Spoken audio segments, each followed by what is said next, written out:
Okay, so when you get to the end of your data sheet, it's asking you to look at your numbers for acceleration and mass and everything. And you should notice one thing, that the acceleration is the same for black and silver because it's the acceleration due to gravity's unbalanced force.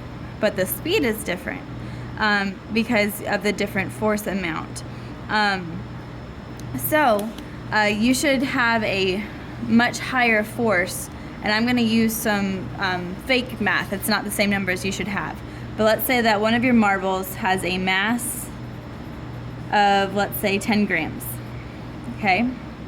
Your acceleration due to gravity would normally be 10 meters per second squared, but since your constriction for the roller coaster was to be half a meter long, that cuts that number in half to 5 meters per second squared.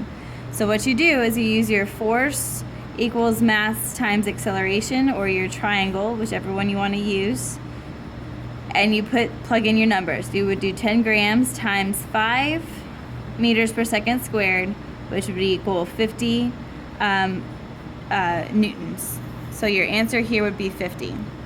And it will show you when you do your other marble and it was heavier or lighter, that number will be heavier or bigger or smaller depending on the amount of mass that you have. So try to do this by yourself, and if you need help, just call me over.